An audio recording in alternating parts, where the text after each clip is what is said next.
Faire. Il vous a demandé de me demander comment avoir un cancer de la prostate. Tout à fait, docteur. Mais il est très astucieux parce que ça veut dire qu'il n'a pas envie de l'avoir et qu'il cherche, étant donné qu'il voit autour de lui de plus en plus de cas. Nous sommes actuellement à 70 000 nouveaux cas de cancer de la prostate en France chaque année et on perd 10 000 hommes chaque année. Que se passe-t-il? Alors, il se passe, si vous voulez, que le cancer de la prostate, d'abord, c'était, il y a quelques années, un cancer de l'homme très âgé. C'est-à-dire, on va prendre un exemple très simple. Si vous prenez 100 hommes, aujourd'hui comme hier, qui meurent à 100 ans et un jour, et on va vérifier la prostate, pour voir s'il y a du cancer, ben, pratiquement, chez 90, il y a du cancer. Donc, ils ne sont pas morts du cancer de la prostate. Simplement, on sait que le cancer de la prostate est une forme de vieillissement de la prostate. Mais un vieillissement naturel quand vous l'avez à 100 ans, mais qui n'est pas naturel quand vous l'avez à 40 ans ou à 35 ans. Bien. Alors, si votre compagnon veut avoir un cancer de la prostate précocement, ce n'est pas très compliqué. Il faut savoir que la prostate est très hormonodépendante. Comme le sein de la femme est hormonodépendant des estrogènes et de la progestérone, eh bien, la prostate de l'homme est dépendante de la seule hormone fabriquée par les testicules de l'homme qui s'appelle la testostérone. Bien. Donc, pour qu'il développe un cancer de la prostate, il faudrait, surtout s'il est jeune, eh bien qu'il prenne de la testostérone en plus de celle qu'il fabrique avec ses testicules. Ça s'appelle le dopage. Quand un jeune homme prend du dopage pour faire du vélo, pour faire de l'athlétisme, pour faire du bodybuilding en particulier, pour faire du muscle, eh bien, la plupart du temps, il ne le sait pas, il prend des hormones. Quand je dis D, c'est une. Il prend une hormone anabolisante, et cette hormone, elle stimule non pas seulement sa prostate, mais elle va stimuler ses muscles, elle va stimuler tout le reste de son organisme, donc il va être avec des muscles très importants, vous voyez, très musclés, mais en même temps, il abîme sa prostate et le danger, c'est qu'à 39 ou 40 ou 45 ans, il fasse un cancer prostatique.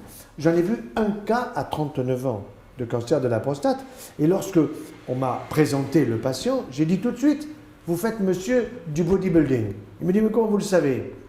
Parce qu'on ne peut pas avoir un cancer de la prostate à 39 ans sans prendre des hormones qui sont dangereuses pour soi-même. Bien. Ça, c'était votre plus jeune cas de cancer de la prostate. Bon. Maintenant, la plupart des cas que nous voyons aujourd'hui, ils ont plutôt, disons, entre 50 et 70 ans. À 70 ans, c'est quand même moins grave qu'à 50.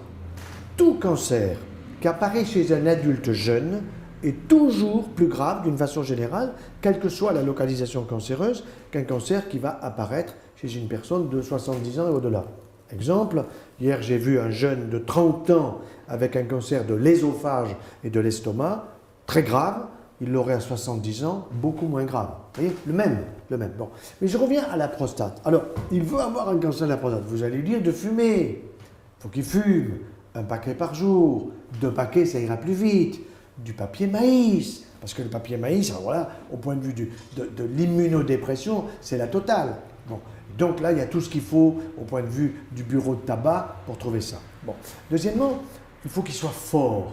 Qu'il soit fort, ça veut dire quoi? C'est pas fort dans sa tête, mais qu'il soit fort, comme on dit d'un homme fort, qu'il soit gras, qu'il ait du gras. Qu'il ait du gras dans son corps. Et le gras dans le corps, très souvent, chez la femme, il va se situer assez souvent dans les seins. Chez nous, les hommes, dans le bassin. C'est pas pareil. Et le bassin, c'est la partie basse du corps. Ça veut dire qu'il y a une masse grasse, si vous voulez, qui est une masse grasse que l'on connaît très bien sur le plan du métabolisme, qui est une masse grasse cancérigène. Une femme qui a trop de poids, du gras, un homme qui a trop de poids, du gras, c'est cancérigène. Chez la femme, les seins, chez l'homme, la prostate. Donc nous voyons des hommes aujourd'hui qui ne mangent pas, ils bouffent. Ils bouffent. Ça veut dire quoi? Ça veut dire qu'ils prennent énormément de sucre, aussi d'alcool, alcool fort, whisky, Pernod Ricard, gin, vodka, tout ce que vous voulez, plus du vin blanc, du vin rouge. Je ne suis pas du tout contre le vin, je ne suis pas du tout contre les alcools. Le problème, c'est la modération. Or là, l'homme est assez immodéré d'une manière générale. Et c'est là que vous avez un rôle important pour freiner un peu le compagnon en lui disant tu as autre chose à faire que de prendre tous les jours un whisky, que de prendre tous les jours une vodka, que de fumer encore une cigarette. Vous voyez? Donc, et souvent, cet alcool, cette cigarette, c'est un anti-stress. Les hommes sont stressés aussi, il n'y a pas que les femmes qui sont stressées. Donc le stress est un facteur. Mais ce n'est pas que le stress en tant que tel, c'est le stress par les conséquences. Quand vous êtes très stressé, eh bien, vous allez câliner votre estomac en prenant du Nutella, du Coca, du soda. Toutes ces choses-là sont mauvaises pour la santé, parce qu'il y a trop de gras, parce qu'il y a trop de sucre. Parce que vous avez de l'huile de palme dans le Nutella, mais ça, évidemment, personne ne le sait. Mais moi, en tant que médecin, en tant que cancérologue, je dois vous le dire. Le Nutella, il faut laisser ça à ceux qui le fabriquent. C'est tout. Ce n'est pas bon pour notre santé. Et on habitue les enfants très tôt. Bon, ça, mais revenons à la prostate. Donc, tabac, vous avez compris.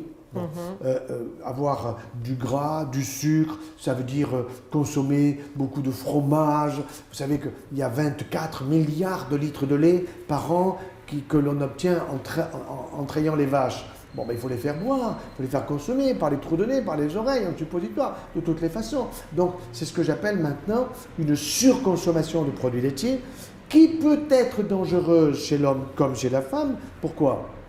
Parce qu'il y a là-dedans, figurez-vous, des facteurs de croissance dans le produit laitier qui sont destinés à l'animal pour lequel le lait est destiné.